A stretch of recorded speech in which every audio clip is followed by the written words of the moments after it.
week, Wisconsin is celebrating the 100th anniversary of being the first state to ratify the 19th Amendment, which gave women the right to vote. With more on the historical context of all of this, Simone Munson from the Wisconsin Historical Society joins us now. Thank you so much for being here. Sure, no problem. We were talking a little bit during the commercial and traffic here just about some of the facts that people might not realize. You know, I think it's becoming more and more common knowledge that we were the first to ratify this very important amendment. But what do you hope that people also know on top of just that one fact?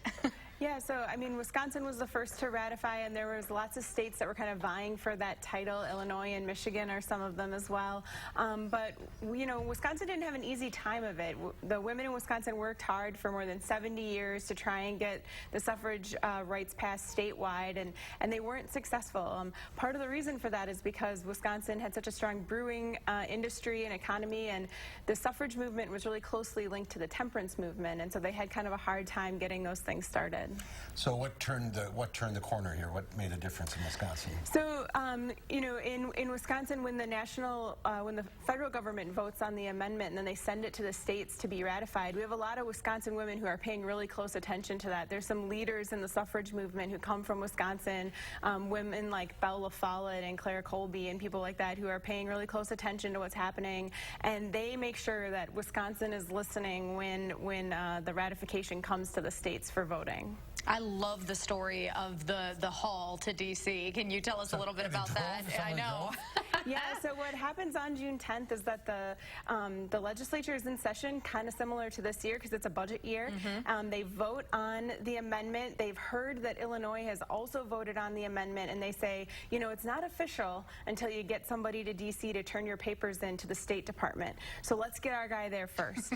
So they take a retired senator. His name is David James, and he was actually a suffrage advocate, and he gets on a fast train, and the person from Illinois, I guess, was on a slightly slower train because we beat them to Washington. We turned in our papers, and we're able to claim to be the first state to ratify. And we're looking at some great old photographs here. I mean, it was a remarkable time.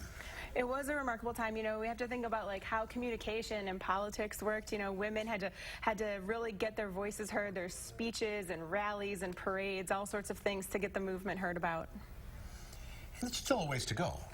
Yeah, that's right. You know, one of the things that we're hoping that the exhibit and sort of the memory of the ratification will have people do is think about what it means to be an active citizen, think about why it's so important to vote, and you know, who got voting rights in 1920 and who was still left out of the picture. Those are all really important things to keep in mind. Is there someone you've talked to during the course of putting this exhibit together that kind of resonated with you as someone who really had a strong connection to what this all means?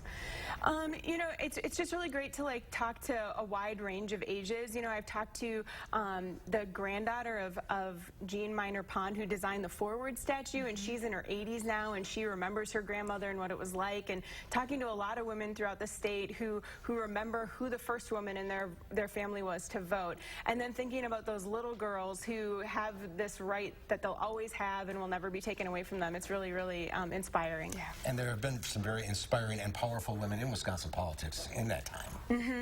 Yeah, I mean, there's been lots of firsts. You know, that's another part of what the movement reminds us of is who these women were and how they influenced politics. You know, women like, you know, Val Phillips is the first Secretary of State, and a lot of, you know, the Supreme Court justices right now, 6 out of 7 of our Supreme Court justices are women. You know, there's all sorts of great things that we can sort of look at as starting really with the 19th Amendment. And the exhibit is at the Historical Society on the Square?